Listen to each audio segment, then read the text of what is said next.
So, human connection and AI. I think a lot of us have a lot of fears about this, maybe, and also potentially some hope. I will say I come to this conversation as someone who sees the potential for generative AI to give us opportunities to connect with each other in new ways that repair relationships with each other. And at the same time, as an academic, I'm keenly aware of the algorithmic harms that plague society. And so my first question to each of you I would love to hear is, like, what personally brings you to this work and this conversation? Michelle, do you want to start us off? Oh, sure. Hi, everyone. I'm Michelle Barsa. I work with Omidyar Network. So my background is actually in international peace building. I spent the majority of my career helping to structure peace negotiations in countries affected by war, thinking deeply about what it is that allows people to connect, that brings people together across what feel like insurmountable lines of difference, right? After the 2016 election, I refocused domestically on democracy and social conflict in the US. Was lucky to join ON about 3 years ago to help build our Cultures of Belonging team. And now we're focused now on the intersections of generative AI and belonging, looking at the ways in which the issues and the questions surrounding generative AI are not just technological, but irreducibly human, right? That ultimately, when we're thinking about generative AI, we can understand it as a mirror that's reflecting back to ourselves issues and long-standing grievances that we deeply, deeply understand. And I'm interested in tech both because, in the work around generative AI and belonging, both because of how consequential it is at this moment, but also because generally we know that the digital ecosystem has barriers that tend to interfere with a large swath of the belonging interventions we might otherwise be glad to advance and scale. Thank you so much for that. What about you, Ron? What's bringing you to this work? Yes, thank you, Avril. Good to see everyone. My background was in public policy and then working with various philanthropies. And about 5 years ago now, when we were all experiencing COVID, and that experience, actually got asked to join a team at Harvard University to look at loneliness and social isolation. Very ironically that we were doing that in the midst of that experience. I was very lonely and socially isolated in that moment. But we were wanting to look at this kind of systemic causes of why there's more loneliness in the United States, but it's also a pattern we're seeing throughout the world. And was organizing a big event to bring together policymakers, researchers, community builders, about 700 people to have this kind of rich conversation about loneliness. And was on Twitter or X or whatever it's called and a very well-known, very powerful tech investor said, hey, we've got this new investment. We're going to solve the loneliness crisis with this new AI mentor that's going to teach you about relationships. And I responded in a pretty quick and heated way to that individual. But that actually led to a series of conversations behind the scenes. This was a partner at Sequoia Capital. And the whole conversation with industry, it expanded into a larger group. I learned more about what's motivating people on their own individual conversations and their own individual paths. But I also saw that there's a real opportunity, particularly with technologists that worked on social media and are now working on AI. They don't want to repeat the same problems, but they don't have a relationship with the people that are working on AI, on human flourishing or social connection research. And so part of what we've been doing with the humanconnections.ai initiative is bringing those people together and building that bridge and closing that empathy gap and then working on solutions together. But I think that's what draws me into it is we've got a generational opportunity to prevent some of the harms that we cause through social media with a massive uptick in use of AI companions, specifically with kids.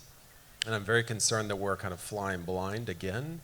And we need to have that interconnectivity between academics, technologists, and policymakers. And we need to do it quickly. Otherwise, we might have an even larger social isolation and loneliness crisis on our hands.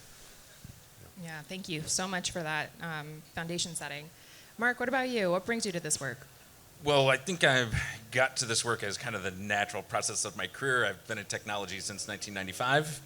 But how I got to this table particularly is through Ron expanding his network with the work that we're doing with community AIs, and personally trying to bring some idea that it's human flourishing is not individual, that we're all participants in a living system, and that AI needs to come in as a participant in the system, not a collaborator in an individualized relationship, right? So as we've struggled with being good participants in the living system ourselves, we need to really focus on AI being a good participant, because that's gonna maybe level the playing field across the humans who are actually attempting to be good participants. Yeah, thank you so much for that. So it's a really good segue to the first question that I want to ask you, Michelle, which is, you know, there is an opportunity here to get it right when it comes to AI companions, and yet we know that 67% of therapists report being concerned about AI emotional surrogacy replacing human connection, and you know, it's kind of unprecedented. We don't know what will happen when that happens. So how might increased human AI interaction affect the development of empathy and emotional intelligence? Yeah. Yeah, sure. We regularly hear now about the attention economy, right? In reference to how social media has unleashed this unfettered battle for our attention, irrespective of the social consequences of that. I think with generative AI, what we're facing now is what you might call an intimacy economy. And what you'll start seeing more and more of, and what we're already seeing, is the monetization and in some cases exploitation of what is the innate human desire for connection, right? The innate desire to not feel lonely, isolated, excluded. And so I think the AI companions are one piece of that. I think probably the most consequential, important piece of that. For people who don't know, these are tech products that are designed to serve as platonic friends or romantic partners, to express empathy in the way that a human would, or we should say perform empathy. And the reality is that these tech products exist in for-profit markets, right? And as such, a lot of them say that they don't, but they in fact do optimize for engagement. They want to keep you on the site for as long as possible, to keep you engaged with the tech for as long as possible, because that's how they make money.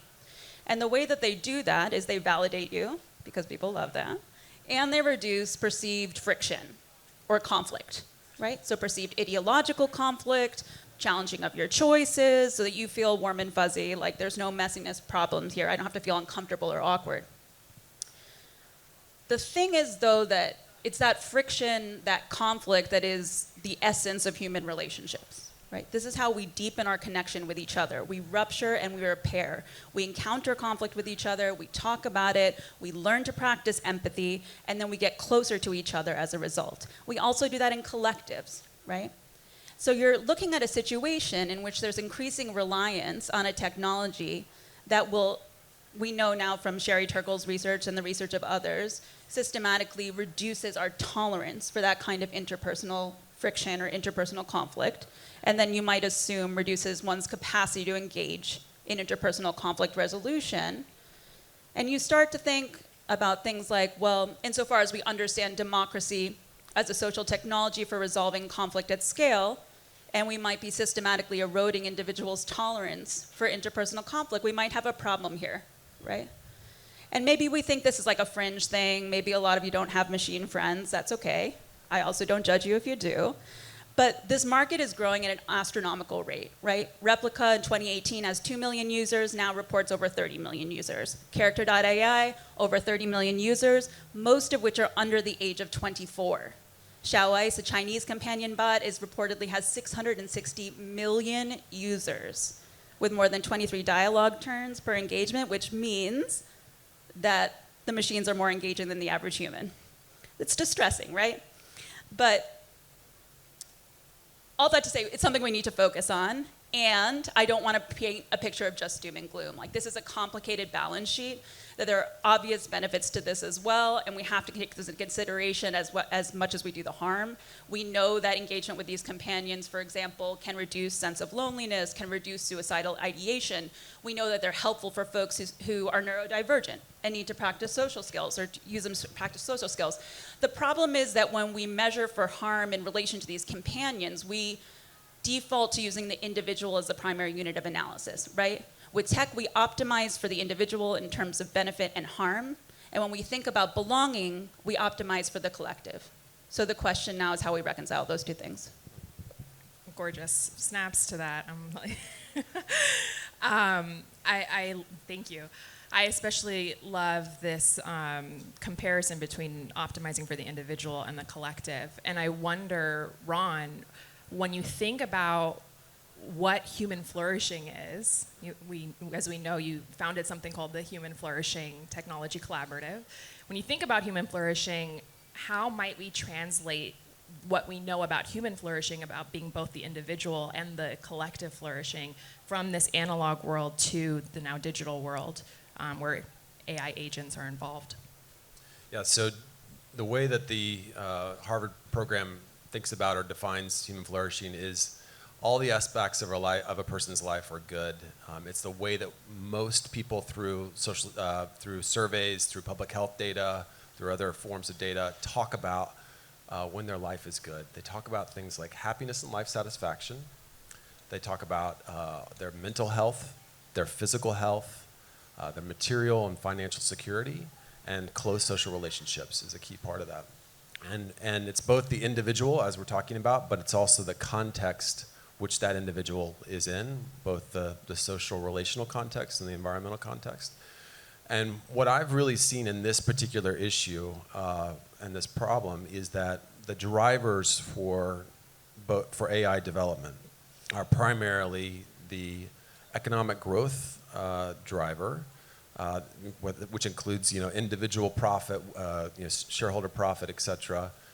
Okay, fine. That's a category of things that's driving that. Then there's the national security driver or framework that we're all experiencing and seeing now kind of intensify with the global, race between China and U.S. and Europe, et cetera. But what's missing is there's not really a robust definition and framework for human flourishing that's used within the tech industry or within the kind of the economic frameworks. You're beginning to see it in the policy world. You saw this with the Surgeon General's report on loneliness and social isolation, and then his kind of addendum to that right before he left. You also see it in the AI Act that the Trump administration just released, where human flourishing is actually listed. I have no clue what they mean by that, what human flourishing is, but it is at least an interesting thing to see that in policy. So how do we translate that into the digital world? What we're seeing is this kind of opportunity to bring the human flourishing research community together with the tech world and think about, okay, what are the core measures that you're already measuring within your tech? How do you add additional measures around human flourishing, whether it's improving relationship or not, whether it's improving mental health, and then how do you tie that back to some of the business metrics? We're looking at business models. We're having really hard conversations between these different sides about engagement models, where engagement model plus a lonely individual plus an AI companion that's very sophisticated at language and emotional response. It's a pretty toxic combo if you think about it. The more time that they stay on with the companion, they're incentivized to stay on, and that's what we're concerned about. Is there other business models that could be used that could be better for the human? And then looking at more practical things around standards and policy that could be taking that larger paradigm of flourishing and implementing it through, and I think we'll talk about that a little bit more later. There also is a conversation with investors. Now, there are some investors that you may have seen some of their comments about the loneliness economy being an opportunity. I think that's pretty gross, but there's also investors that are concerned about product liability laws becoming more sophisticated and attaching some of the things that we're seeing with kids in terms of suicide, emotional abuse, harm being tied back to the product itself. So there's starting to be a movement among investors, among VCs and LPs to say, we need a risk framework for these products, low liability, high profitability versus high liability, high profitability, these types of things. So taking the high level framework and then building out metrics and standards and data sources too, but then also these practical tools for both the tech side and the investor side as well is the task right now. Because there's very well defined things for the other frameworks. They're just part of our life already. Yeah, absolutely. I mean, that was such a clear definition of human flourishing, and it reminds me, as a developmental scientist, I often think of the individual existing with their internal resources that they're bringing to the table, but then the kind of concentric circles of all the outer layers of society, and how that impacts in the relationships between those outer layers of society and the individual. And what's interesting is we're talking about AI companions right now, but AI in all of its different forms, machine learning models more broadly, exist at all those different levels of society and those human-to-human connections being mediated. Now, of course, AI companions, there's no other human-to-human connection being mediated. But with that, Mark, I'm curious as a technologist, looking at the landscape, thinking about human flourishing, how does your understanding of human flourishing and connection in this digital age impact your work as a technologist coming in here trying to build products, trying to convince people to invest in the work that you're doing, et cetera? Yeah, so at the core of me and who I am is I'm a tool builder. I've always been a tool builder. I think it's a common human trait. And I know that to build good tools, you have to pay attention to what those tools are for, right? So that's why I'm making connections like this. And I have to learn about the subject in order to build a tool. I can't build a lathe and know nothing about wood, right? So I have to learn what the problem is so that I can build good tools for it. And like I said earlier, I have kind of a unique life experience where I can see that the living system is, I'm no important than any other person in this whole world, not even more important than a bee or a fly. We're all participants in this larger system. And so we just have to change the idea that it's always about, I use a younger person's term, getting the bag. And like I think a little bit go back to what it means to be a craftsman and how to take into account how your tools will be used. I think it's mission critical. So our products are focused on community building. Like we have a community co-founder that just helps you answer questions to your audience. It's not trying to guide anybody in any influential direction. It helps you build your community and answer questions when you're not available.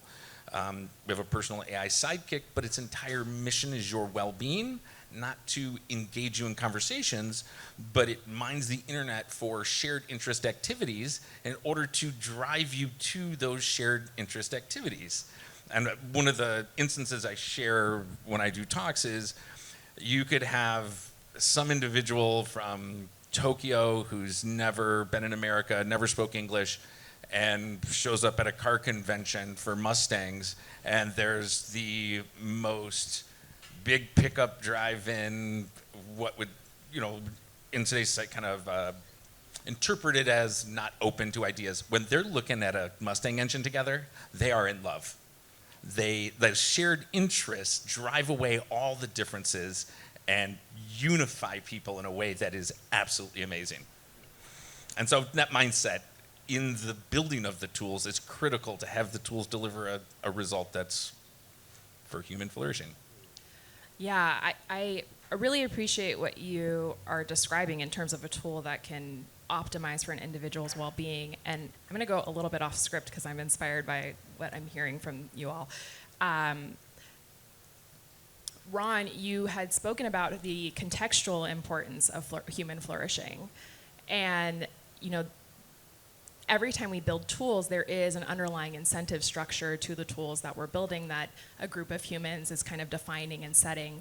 And so if each individual's kind of experience of well-being or flourishing is contextually dependent, hyper-specific to who they are as a person, how can we think about designing the incentive structures in the technology itself, right? The optimization functions, like what data we're pulling in, all of those things. And also the larger incentive structures, if we're raising venture capital, if we're, thinking about the economic implications of what we're doing, to match up with that hyper-specific, hyper-contextualized definition that is different from person to person about what well-being and flourishing is.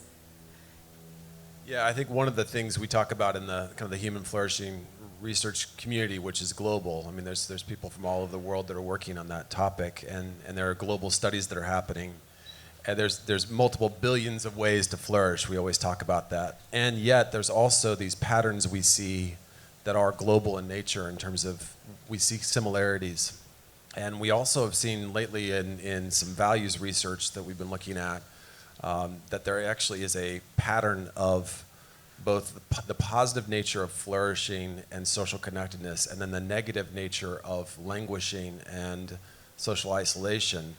It actually is one of the few things that crosses the divide of control versus freedom, authoritarian versus democracy, right versus left. You name the category, men versus women, all the various, dichotomies that we're all dividing on right now. Flourishing is a thing that tends to unite us in this desire for connection.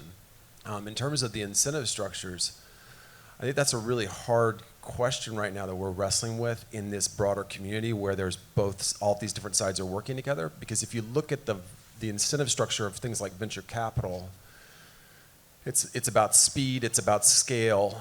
And when you look at the nature of community building, when you talk to the community builders in the room, they say, no, the nature of community building is about time, it's about that contextualization, learning about other people. It's a slow, hard, messy, people use different words, funky, they all use different words when they talk about it. So it's one of the unsolved problems is to think about what are the right kinds of investment structures and investment models when you get into this space of AI or any kind of technology and human relationship. Yeah, Adrienne Marie Brown talks about the importance of moving at the speed of trust and how she doesn't talk about this, but I interpret that being in the technology world as how fundamentally that at odds that feels with the work that we're doing. Mark, how do you think the incentive structures need to change or be built to shift technological development toward enhancing social connection? Yeah, so I think there's a few layers here. There's why a company exists and how they get investment. Then there's to the details of how, say, we build our personal AI sidekick to have what are its incentives, because a lot of this AI works on some sort of goal-based pattern. So with the attention economy, right, it's very obvious we're at the end of that destructive, well, maybe we're not at the end, I hope we are, but that we're at the worst possible outcome of that destructive cycle of a negative reinforcement loop that's looking at just how do I keep you watching, and that tends to be making us the most upset. We all watch the train wreck, or we all watch the car accident when we're driving on the freeway. So we've got to change the AI's incentive in particular, and I think really at the core kind of alignment level to, again, look at how it's participating in the larger system. And so even the personal AI, first of all, its mission has to be your well-being, or there will never be trust. It can't be Google's well-being in your personal sidekick. It needs to be your well-being. But your well-being is dependent on your participation in communities, right? You feel happiness when you're in the presence of other humans. There's a hormonal release that happens just because I'm sitting this close to other humans. And so our sidekick is trying to get you out there to those other people with those shared interests. And I think that's where we fundamentally have to look at how we are incentivizing the AI.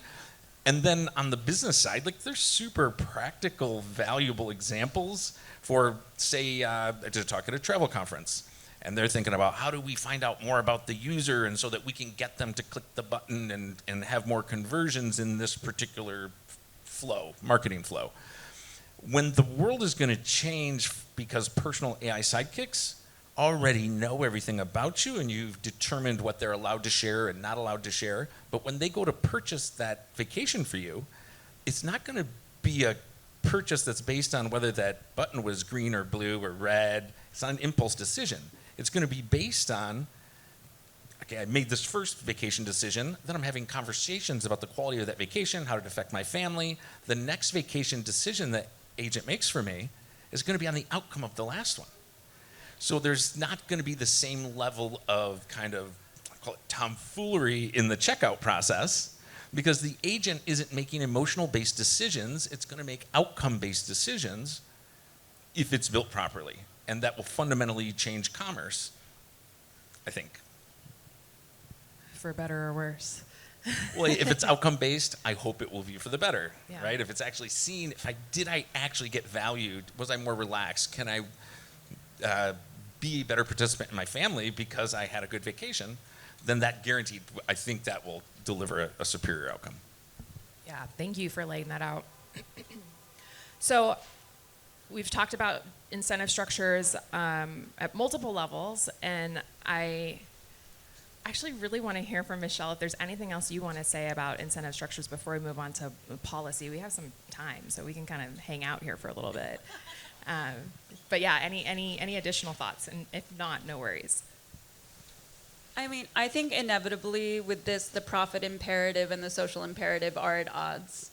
And it's hard to find a way around that, particularly with the way in which tech is financed today. I think some of the work that the Tech We Want is doing on alternative innovation ecosystems is so essentially important for this very reason. I think the accountability work that's focused on busting up big tech monopolies is important because it creates more space. I think if the extent to which we build a constituency, a broad-based constituency that demands this of tech companies or of our governments holding tech companies to this kind of standard and account, the closer we'll get to a popular incentive that shapes the market and shapes the policy environment. But we have a lot of work to get there. Yeah, thank you. I do want to have a conversation about the policy environment, and I might go back to you, Ron, for this. I know we've heard from you about what's come out of the Trump White House, and there's also some signaling, I think, from the White House that federal regulation of AI is not necessarily a priority over the next few years, but there's some interesting things happening at the state level, and also some interesting things happening in terms of industry guardrails and guidelines that are coming out. So I wonder if you could just speak to your understanding of what guardrails should be established around AI-powered social technologies to prevent exploitation of human emotional needs, at the policy level inside of companies, but also maybe potentially things that we might push for at legislative policy as well. Yeah, so I think, the dynamics around this have changed significantly in the last few weeks. I think what we're seeing is, I live in Europe, in Paris, and even during the Paris, AI summit, you saw some major shifts happening, where I think, there's a lot of politics at play, and there's also ideology at play, but there's also, like I said, the national security competition at play that's driving some of the power behind that. And what we're seeing is that a shift away from talking about responsible AI, safety, trust, et cetera, and shifting to more kind of open space about where, less regulation and less policy. Where I do see an opportunity, there's kind of two opportunities where I see a place for more agency across the board. One is on kids, because if you look at even some of the public statements of the Trump administration or some of the other players that are calling for less regulation, there's one kind of caveat they always talk about in terms of child safety or online predators. I think there's a very strong case, given what's happened with character AI, that we're now in an age of synthetic child predators. And there's a chance and a possibility that you could build a broad coalition across the ideological divide to protect kids and to get parents' rights groups and various networks aligned on that particular topic in terms of actual regulation and policy, both at the state level, national level, and then at the international level with the G20 and with some of the multilateral institutions that are kind of hobbling along right now, but there's still some venues there. I think the second place where there's opportunity is on standards. And taking basically this kind of human flourishing vision and developing a design paradigm on social relationships. So taking what we're talking about here and saying, okay, what's the paradigm of social connection and social capabilities? What are we saying is our kind of shared value that we want to make sure this gets embedded in standards? And then take that through into design principles and design practices related to a standard. So example would be, we want to protect this is your world, and I'm very curious about your expertise on this. How do we protect the developmental life cycle of a child? There's 100 AI companions being marketed out there in the world right now, and a lot of them are being targeted at kids in toys. I got someone which showed me last night, a startup, they were building a toy with a chatbot in it. Again, there might be a positive potential in that, but until there's any kind of verification of that design paradigm down into a standard that then gets tested, I think one of the things we held a salon with the technologists and the researchers together in a kind of private conversation where we could have a no holds barred, debate about these things. And you had the one public part of it was Eugenia Cayuta, the founder of Replica, and Sherry Turkle, who Michelle mentioned, who's really one of the leading experts at MIT on this topic. They both agreed. They're on the opposite sides of this topic. They both agreed we shouldn't have kids interacting, particularly with AI companions, but I think there's a question about chatbots in general until they're 18. There's a lot of debate about that, but it was fascinating to see Eugenia and Sherry both aligning on that. So that could be one, guardrail is, on AI companions specifically, nothing below 18. And then in terms of the other elements that we could look at is, okay, let's make sure there's not replication of human style language and irregularities, certain types of irregular rewards that people are getting to stay on the system longer. Texts that come to your phone to, hey, say, I'm lonely, can you come back to me? And draw the person back in. Gamification, those things that we know are not healthy. The use of the private data of that individual and solicit, like giving personal information. There's no person there. They're giving kind of fake personal information to the individual and then eliciting personal information back from them to then sell something to them or keep them on. Those kinds of things that I think there could be agreement within the industry people we're talking to codify these principles into a standard and then have a way to test and verify independently and then demonstrate transparency, okay, for certain types of chatbots, in the future that we can verify it actually leads to positive outcomes, to your point about flourishing, then maybe, down the line, there could be a way for kids to interact with, some of these chatbots. But until we have some way of verifying, just trust me and, believe in my big pitch. I don't think after what if it was 99 or 2005, we might believe that pitch, but I don't think we would believe that pitch right now. So, and I think based on what my experience with the tech folks we've been talking to, I think there is a movement. There actually is a movement of people. It's very quiet, of people that are, it's interesting. They're largely people that I'm meeting. They're in their 40s, and they were part of that first generation at Twitter and Meta, and very kind of idealistic about what they were doing. And then they experienced that next generation. They also often have a lot of kids, and they don't want to see some of the same things happen again. So I think there's, even in the regulatory kind of policy environment that looks pretty difficult to do something, I think there are these wedges and windows of opportunity that we could build on. And I think the community building and the public campaign needs to break through this kind of lack of agency feeling that people have we were talking about how if someone's telling you that you don't have agency or convincing you that you don't have agency, you might want to question why you're hearing that message, and maybe there's an incentive behind that. So I think there's a lot of space for agency for everybody across the board to work on this. Yeah, thank you so much for that. I think I'm definitely a +1 in the camp of Sherry et al. That, without the opportunity here is to do some of that large-scale testing and research to truly understand what the implications of these products could be for young people that we didn't get to do in previous iterations of the industry. And so yeah, I'm of the opinion, both as a developmental scholar and also a parent, that we should be holding off, at least for young people, as much as possible. And short of, and I'll tell a little personal story because again we've got a little bit of time here. Short of, the policy infrastructure being there to protect children and the industry incentives to do so.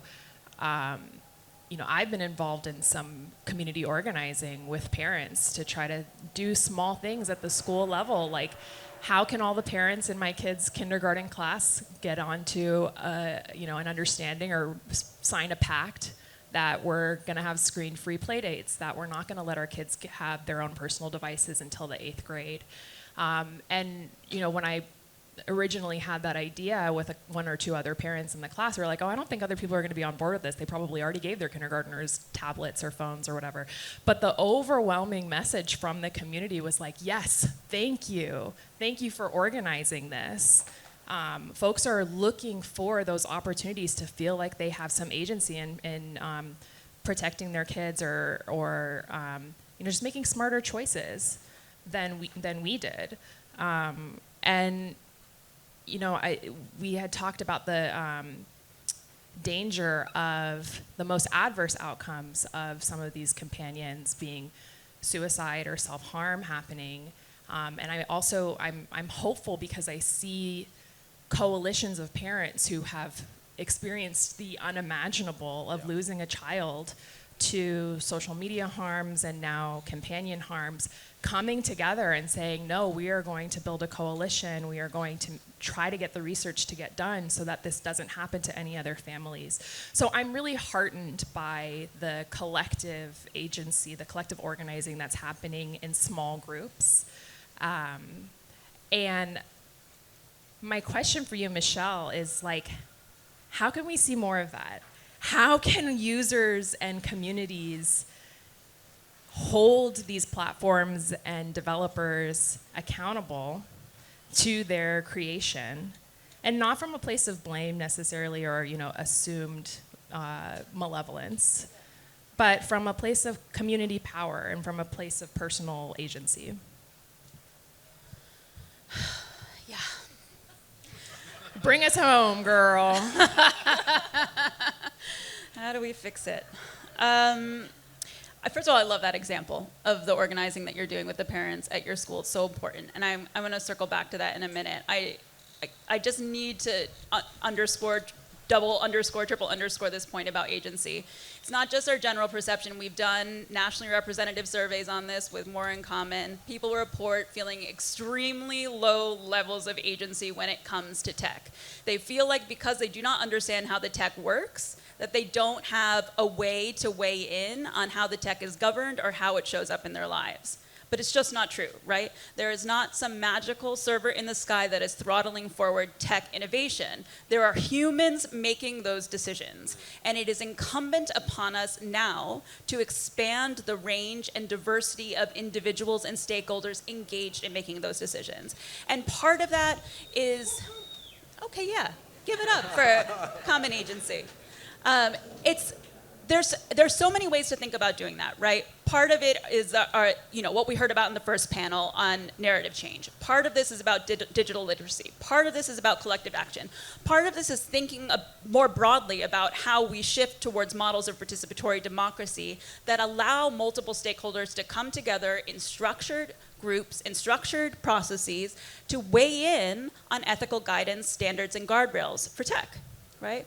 And ultimately, there are advocacy groups that are doing this work. There's a lot of, I wouldn't say a lot, that was an overstatement. But there is work happening at a state level to try to step up regulation and accountability when it comes to AI companions, particularly in regards to kids. A lot of you probably know there was just a bill introduced in California. There's a bill introduced in New York, which is less good, but fine. There's movement in a couple other unexpected states, including Texas, Florida, North Carolina. And there is a really committed, diligent group of advocates who are working to advance this, right? Young People's Alliance, Encode Justice, Common Sense Media, Common Cause, Center for Humane Technology, the Social Media Victims Law Center, the Tech Justice Law Project. But they're small and mighty and under-resourced. And ultimately, we need to apply what we know about movement building and mass mobilization to this sphere of tech, right? We have to reclaim our power when it comes to weighing in on how ultimately tech is governed and how it does or does not impact our lives, because it's not just incumbent upon us to clean up the mess, right? I think as much as we know that we need the guardrails and that if the companies won't institute those guardrails, that we need external intervention, regulatory intervention. I think in the meantime, given everything that Ron has just outlined for us about the potential harm, which is, I think in a lot of ways terrifying, the kinds of action that you are articulating, the local place-based action to protect kids, is so critical, right? Because, what I like about it is that you're not just talking about what is incumbent upon the individual or what the individual has power to do. You're still talking about the group, because ultimately this is about shifting social norms in a way that enables the traction of these practices over time, right? You could ban your kids from social media. You could tell them they couldn't have a phone, they couldn't get on social media. If all the parents don't do that, all of the other kids are going to be on social media. All of the other kids are going to be planning their hangouts on Snapchat. Do you know that kids do that? I didn't know that. They use Snapchat for that. And I've been interviewing young kids who tell me like they feel really left out. They went on a field trip and all the kids were planning where they were going to hang out on Snapchat, and they're not allowed to be on Snapchat, and they're isolated in a different way. So part of this is about like just coming to terms with how far away we've gotten from how we build community in analog settings, and getting back to it and getting creative about it. I think it comes from a fundamental understanding that, like, yes, thank you, snaps to that. It comes from a fundamental understanding that my child's well-being is deeply connected to and tied to the well-being of the other children around them. Like, that's what community is. That's what human flourishing is tied to.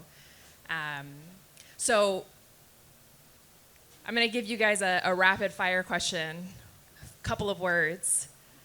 Why does it matter that we get this right for you personally? I'll start with you, Mark. What's at stake? Wow, that's a big one. All existence of life. We don't. One quick comment on just the earlier conversation. One word kept getting repeated, and it's the word that matters the most: participate. No change happens. You have no agency if you don't participate. But that's also the answer to this question, is participating in a larger system, that it's not about me. It's not about you either. It's about something bigger. And if we don't pay attention to it and curate it it doesn't have to be villainous curation, just talking about it and participating, we will, I'm sure, get a positive outcome. But if we don't participate, then I won't say what my mother said, which you can't complain if you didn't participate, but yeah, you've just got to participate, and we will have a positive outcome. And the alternative is the destruction of all life. Period. Sorry, I'm a doomsday right too. Science fiction was how I grew up and learned my morality, so. Yeah, I mean, What happened? There we go. Yeah, I mean, I think the stakes are pretty high in terms of, because social life is so fundamental to not just democracy, but also to our mental health, our physical health. It's like the key. One of the longest studies of human well-being, the longitudinal study at Harvard, the founder of it said basically, happiness is love, full stop. Like, the social relationships are the key to well-being and health. So I think that's what's at stake. We could either turn it around right now and go in a different direction and kind of save the fundamental kind of art of democracy, the social life and the associational life participation, or we go a different direction. And I think what I'm seeing in the tech industry among this network is they want to have a positive vision, and they want to have these kind of practical ways to deal with these systems. So the more we can give a positive vision and a vision of agency and a practical way to go about it, I think that's the way to navigate that stake in the right way. I think just to say that tech is not inevitable, and the more we sit on the sidelines and relinquish our agency, our voice in this conversation, the more we cede power to a very small, very non-diverse group of individuals in Silicon Valley to make those decisions for us. And if we don't pay attention, 10 years down the road, we're going to be looking at a society in which we have fundamentally altered the ways in which we relate to each other, connect with each other, love one another. We got to wake up. Thank you. We have time for a few questions or comments from the audience. There's a mic going around. Can I get it? Okay, we get a hand in the back. Ooh. Coming to you in the back, and then I'll come to you, sir. Please also tell us your name, too, before your question. Sure. Hi, I'm Sarah Papazaglakis. And what else? Just my name? Yes.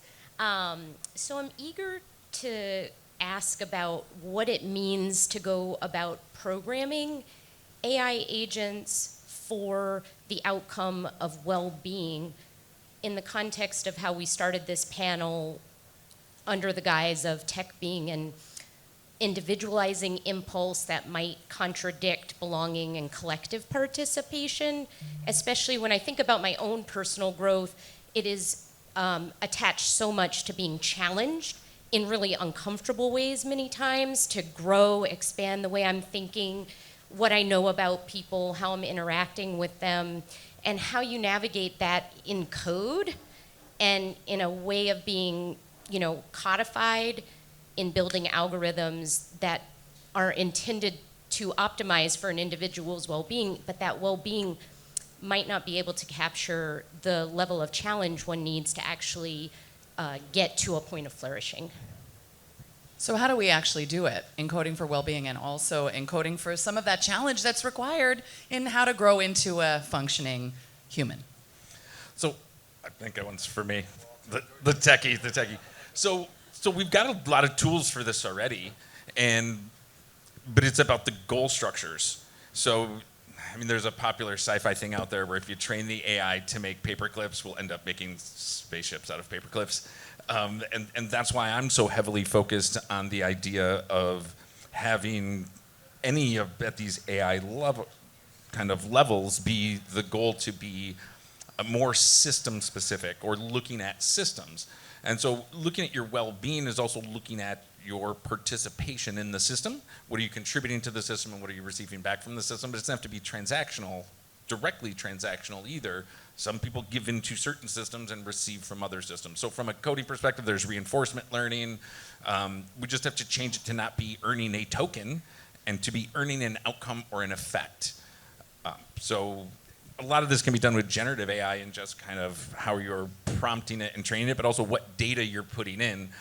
Right now, the way they're training the LLMs is they're just stealing every bit of human output that has ever existed and stuffing it in there and then trying to create guardrails on what's coming out instead of, which is kind of a tech way of doing things, grab as much as you can and just try and make some money. But what's proving to be how they're optimizing these things to run faster and cheaper is also the right answer, which is curate the information going in. Like, look at philosophies, I would say, some of the indigenous peoples of America, like the Blackfoot Indians, who put the number one goal in life to be community perpetuity. And there wasn't an individualized version. Your goal was to participate. And so I think that's kind of the philosophical part of it, but it also is directly connected to how we build them, right? How do we curate the information in as opposed to try and guardrail it on the way out, right? It's like long-term versus short-term thinking. Yeah, I want to add on to that because I think one of the really powerful things about your work, Mark, is that it's so much about driving people toward community. And at AI for Abolition, what we're building also is the understanding that AI can facilitate community attempts to repair, and that in community we can get guidance or assistance from these systems to like facilitate the process of repairing when rupture has happened and help us in building those skills. And so, you know, for me, the answer actually lies in how can we assume or challenge our assumption that the AI human connection is only happening on the one-to-one level versus being something that's bringing us to community and then supporting us in those communities. So that's a really strange thing that exists right now in the entire AI chat world, and it's at the fundamental level of how you talk to one of these LLMs, say, over an API, which is a computer's way of talking to each other, is that they were all built under the concept that there's only ever two participants in a conversation. Like, it's so fundamental, and so one of the core things that I've been working on at FlockX is you and all your friends are going to go out on Saturday night. You know you're going to the Britney Spears concert. You don't know what else you're doing that night. And so one of our core features is to create you all have an AI sidekick. You all are participating in a group chat. Your sidekick joins the chat with you. And then you say you're going to the Britney Spears concert. The sidekicks take over and they plan the rest of the night because they know all of your preferences. So you don't have to worry about Bob never tells us that he can't stand techno music, but we all want to go to a techno club. I've seen this with my ex-wife planning her weekends with her friends. Nobody's paying attention to every other person's preferences, but the sidekick can do that for you. And my biggest problem in building that was that every AI system thinks there's only two people in a conversation, the AI and the human. The AI and the human, when conversations are like this. They have all these participants. Thank you. And thank you for the question. We've got another one here. Okay. Your name? Hey, I'm Seth. Thank you for the conversation. I agree with a lot of what you're saying. To play devil's advocate, this country can't regulate guns, right? So towards the end of building a successful model, like, is there, let's say, another country that is better prepared to build a successful model and measurable outcomes and really demonstrate a path to success that can then be pointed to and adopted? Because people are people all over the world. You solve for one set of people where it's easier to actually fix this or address it, regulate it, and then bring it over. Is that a path? I would say that's a great question. I mean, one of the things you're seeing, and this is not my area of expertise, but just friends and colleagues that are working in this space, in the age-appropriate design world, not just AI, but just looking at other technologies, there are countries that are implementing regulation to protect kids based on developmental levels, and like Indonesia and other places where it's not going to happen. It's not happening right now in the United States. It got close in terms of the vote in the Senate, and then it didn't get through the House. But you're seeing other countries, UK, et cetera, that are implementing these regulations through very, very creative, like, participatory processes, getting kids involved, getting parents' rights groups involved, getting in a national conversation about some of the values. Like, there's a lot of values questions and philosophical questions that are embedded in some of these design questions that we haven't had as a society about, like, that those are things we need to have as a public. So those are examples of countries that are doing things that could be replicated as we kind of navigate an environment where that may be harder to do. But I still think, you know, based on my past in the political world, yes, you know, grew up in Oklahoma, the guns issue, you know, is you know, it is what it is. But on the child protection issue and this child abuse thing, I think there could be a window of opportunity where there's bipartisan support for that. This is also not my particular background, but I would say, honestly, the EU is kind of our best hope on this right now in terms of how they've been out front in regulating AI generally. They've also just released additional guidance on companion tech in particular, and they do things like resource tech-based measurement and assessment tools to better understand the impact of technologies on human connection, which is a major gap for us right now, right? Even if we have the regulatory frameworks in place in the US, we don't have great ways to assess for harm, to capture the extent of harm beyond the most egregious elements like death by suicide or self-harm or physical harm to others. But I think, the EU is probably our best example right now. And they've got a panel on this tomorrow, if you guys They want to sure go to that, at the EU House. I think that's all the time we have for questions. Thank you so much for your generosity as an audience, for your generosity as panelists. I really enjoyed this conversation.